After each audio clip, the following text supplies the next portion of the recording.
Well, g'day, and welcome back again to Jiaoqing. So you find us today, we are sat down by the river. We're just basically going to sit here and talk at you all. And we'll just let you watch some of the scenery on the river float by. Basically, this is going to be part one of, I don't know how many parts this series is going to be, but we're going to take quite a in-depth look at Lingnan culture, or Cantonese culture. Lingnan is sort of the more correct term, but Cantonese is probably what's better known in the West. So, yeah, over the next however many weeks it takes us to do all this, we're actually going to go out and explore different things. So when we're doing a video on, say for example, Lingnan architecture, we'll actually go and we'll walk around as we're talking about stuff and have a good look at some buildings while we're talking. But today we're just going to give you a bit of an overview. So we're just going to sit here, watch the river go past as we chat. So we'll turn our camera around so that you can see where we are here. We're sat down here. It's a beautiful sunny day. We have the boats drifting past us on the river, and yeah, it's all very beautiful. So, just to let you know, the sources that I'm working from, I've taken stuff off of Wikipedia. I've looked at articles from Global Times, from China Daily, as well as a few other sites around the place. So, hopefully, the things that I am going to say are accurate, but if there's any Chinese people watching and you know different, hit us up in the comments. Let us know what we got wrong, so that I can learn. Actually, not only so I can learn, but so anybody who watches the videos can learn. Yeah, don't be afraid of correcting me, because I don't claim to be an authority on this. I'm going on what I've managed to find out doing research over the last couple of weeks. And yeah, some sources, especially from Western sites, may not be entirely accurate.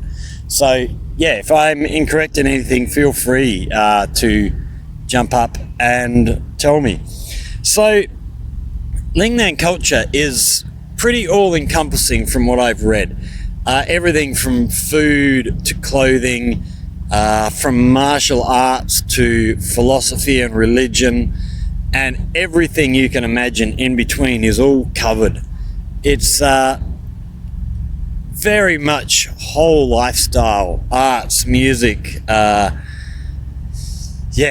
every sort of aspect of life you can imagine. So Chinese culture, or Lingnan culture, refers to the regional Chinese culture of the region of Lingnan, which is the twin provinces of Guangdong and Guangxi, the names of which mean Eastern Expanse and Western Expanse respectively.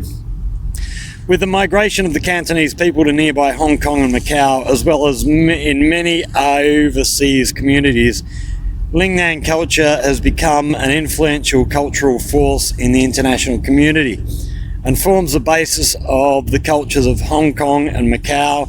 English words of Chinese borrowed many terms from Cantonese. So, just the terminology that we're using. Strictly speaking, the term Lingnan culture has two definitions. In a purely geographical sense, the term includes not only Cantonese culture, but also the cultures of the Hakkas, Teochews, Taishanese, Hainanese, and non-Han groups such as the Zhuangs, Tunka and Shi within the Lingnan region. So yeah, it encompasses a whole lot of different peoples, different ethnic groups, different regions. So I'm pretty sure I would be safe in saying that the culture has probably borrowed from a lot of these other cultures as well. More typically, number two, more typically it is only used in referring to Cantonese culture, the historically dominant cultural linguistic force in Guangdong and Guangxi. So, a little bit of history. In 200 BCE, Guangdong and Guangxi, alongside the land known now as northern Vietnam, was controlled by the kingdom of Nanyue, inhabited primarily by the non-Chinese Yu people. The kingdom was later conquered by the Han Empire and came under the Han Chinese control at around year 100 BC. However, large-scale Sinicization didn't occur until the 6th or 7th century CE, at which point the region was held by the Tang Empire. Sinicization, Sinification, or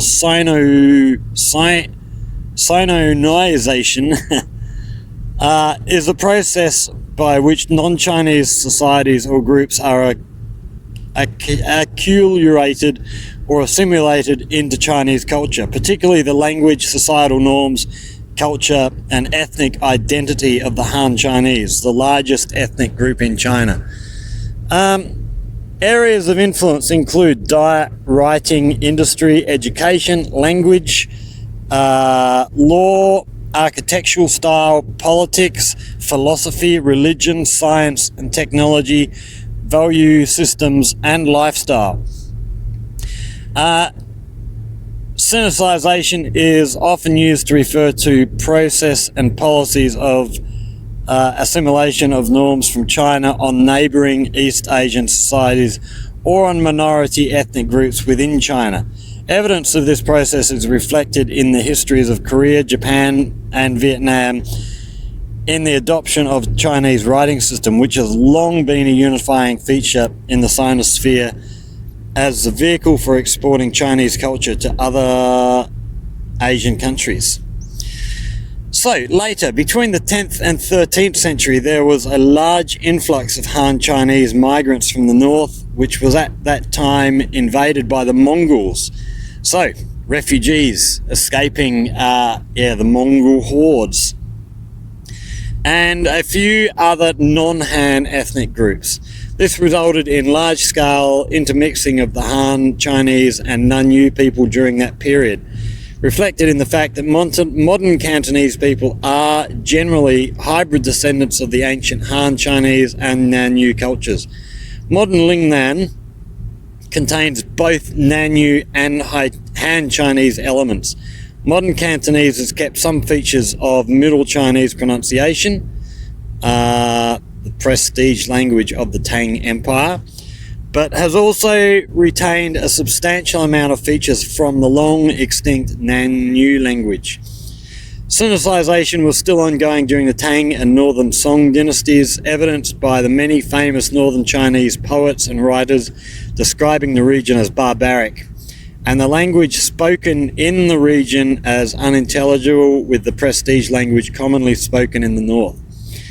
Famous Chinese writer Han Yu described the local population as, and then here we have a series of Chinese words, but we do have, which literally means a bird language.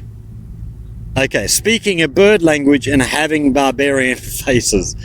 Another writer, Liu Zong Yuan, described the local language as blah-de-blah, which literally means that the language sounds strange and is unintelligible with the common language from the north. This shows that Sinicization was still ongoing and Baiyu local tribes were still prevalent in the region. The large scale of Sinicization of the Lingnan region was largely complete by the late Southern Song dynasty, which is 12th to 13th centuries. From the 15th to 18th century, Lingnan, especially the area around Guangzhou, served as one of the main ports for the Ming Empire. Cantonese people were exposed to Western European cultures and incorporated European elements into their own cultural artifacts. It was by that time that the Lingnan culture largely attained its current form.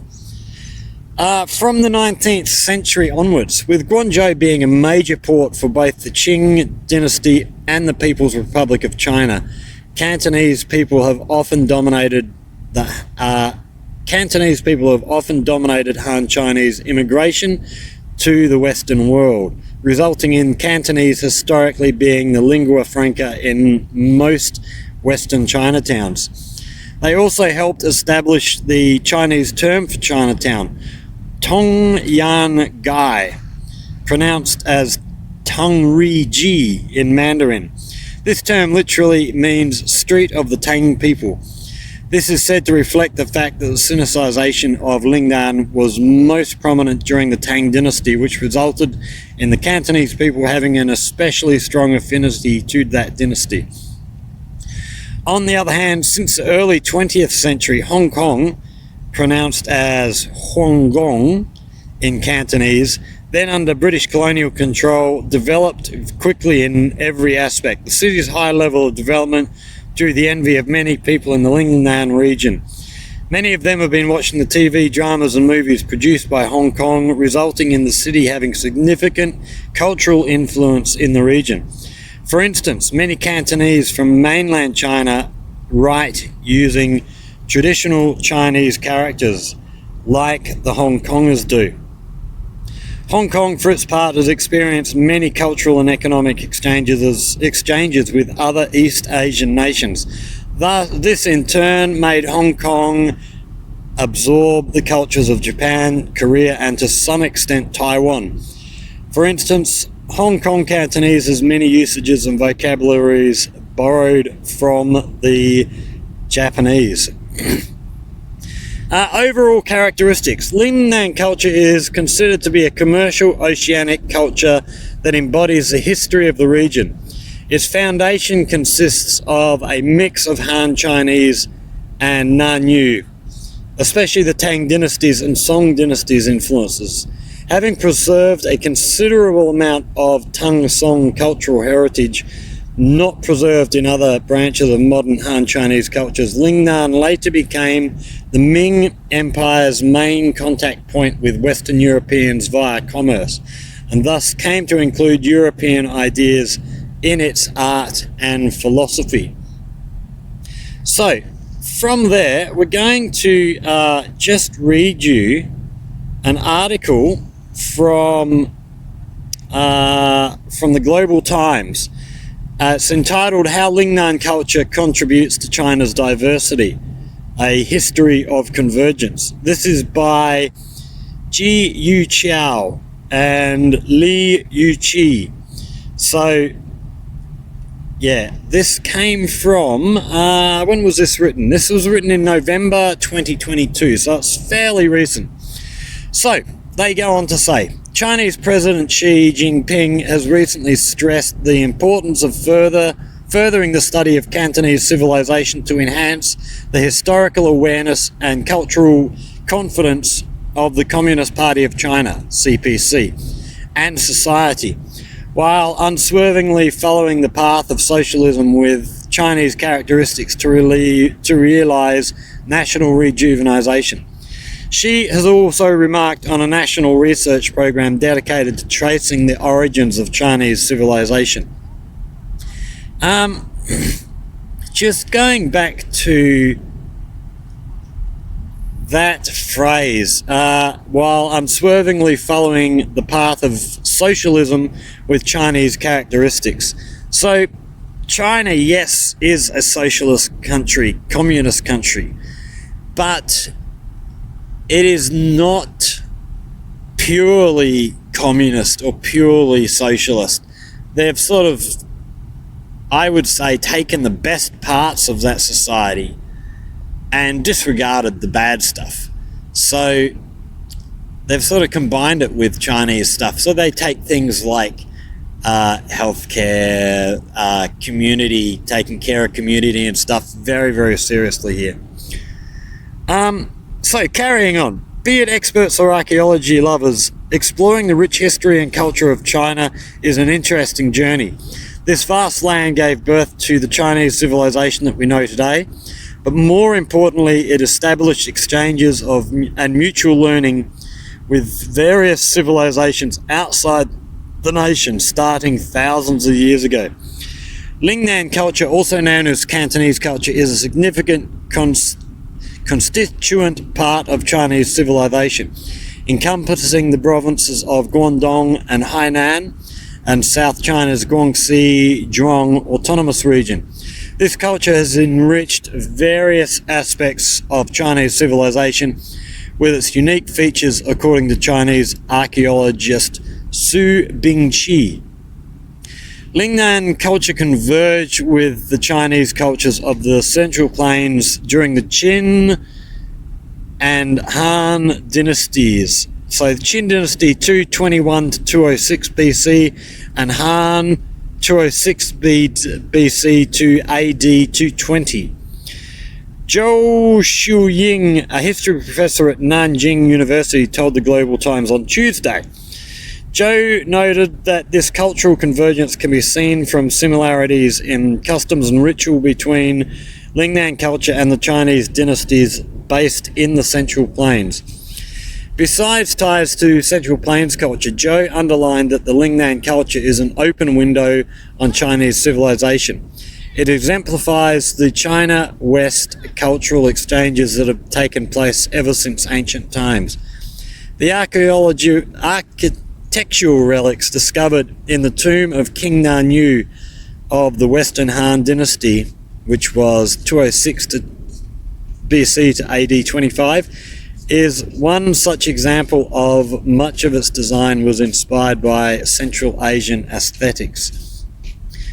As Zhou noted, Lingnan culture shows the comprehensiveness of Chinese civilization. You can see traces of other cultures such as Indian culture, the cultures of West Asia, and even ancient Roman culture in China's Lingnan culture, Zhou said. So we're going to skip, there's a bit more that they've written here, but we're going to skip down just to a timeline they have here. A timeline on the evolution of Lingnan culture. So 10,000 to 7,000 years ago. Important archaeological discoveries in Guangdong province in recent years have demonstrated how the roots of today's Lingnan culture stretches back to the dawn of Chinese civilization. The Shentao Ling culture, which dates back to 7,000 years ago, was discovered around the estuary of the Pearl River. White and coloured pottery wares were excavated from the site. These relics reveal influence of the ancient cultures along the middle reaches of the Yangtze River. 6,000 to 5,000 years ago, the Guyi ruins in Guangdong province are another representative of Lingnan culture. Numerous stone, wood and shell tools, as well as 20 fossilized grains of rice still in their husks, were excavated at the site. These discoveries show influences from ancient Liangzhu culture located along the lower reaches of the Yangtze River. Okay, 5,000 years ago, the Xixia ruins near Shaoguan in Guangdong province show even more profound influence from Liangzhu culture. In Hong Kong, some prehistoric ruins such as the Shaha ruins in the Sai Kung district have produced pottery wares similar to those of the early Liangzhu culture. Some pottery wares influenced by the Songzi culture near Shanghai were also excavated in coastal zones in the Lingnan region. We're going to duck down to 4,000 years ago. Pottery wares with geometric patterns spread north, entering East China's Jiangxi province, the southern parts of Zhejiang province, and the northern region of Fujian province. This demonstrates how Lingnan culture established mutual exchanges with civilizations along the Yangtze River during ancient times. So that is basically an overview of Lingnan culture and a bit of the history. So over the next few weeks, what we are going to do is move around the place, and we're actually going to go and see some of the different stuff. So when we record a video on the architecture, we'll go and look at some architecture. When we do something on the food or clothes, we'll go and look at parts of that so you can actually get a good look at what's going on. Yeah, because there's a whole lot to see. As we said before, it encompasses just about every part of human life. So yeah, I hope that's been somewhat educational for you. What we're just going to quickly do here before we finish up, I'm just going to turn our camera back around. We've actually just had a couple of kite flyers show up here. So we can see here,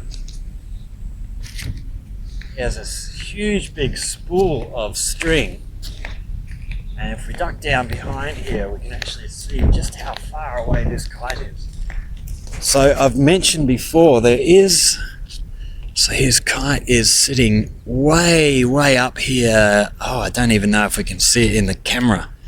There's two kites up there. Where's it gone? There we are. And yeah, I have mentioned before, there is a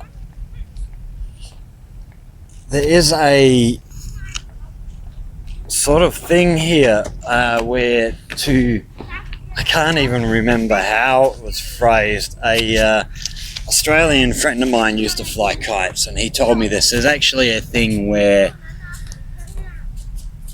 to reach a certain level, like there's a level of kite flying, you have to extend 1,000 meters of string.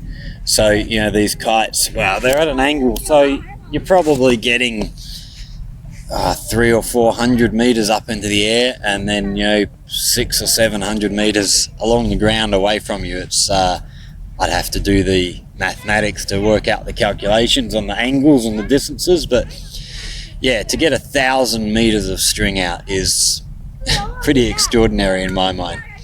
So stick around. We are actually doing this Lingnan culture. It will be done over, you know, the next month or two. We're not going to rush, but one part of the reason I wanted to do this is I actually want to start doing videos where we can do a playlist. I've never created a playlist in YouTube, so we're going to give that a bash and see if that works out for us. So yeah, I hope you've enjoyed that. If you have any questions, hit us up in the comments section down below. Hit that like button if you've enjoyed this little overview and you want to see more. If you do want to see more, make sure you subscribe to the channel so that you can be told when new videos come up. Also, yeah, like I said at the beginning, if you are Chinese and you have more information, or even if you're not Chinese and you have opinions or you think you have information, chuck it down in the comments. And yeah, we'll try and learn more if we can. I hope I haven't made any gross errors, but if I have, we will endeavour to fix them in future videos. So yeah, thanks for watching, everybody.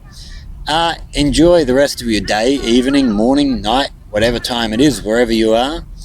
And we will see you all in the next one. Take care.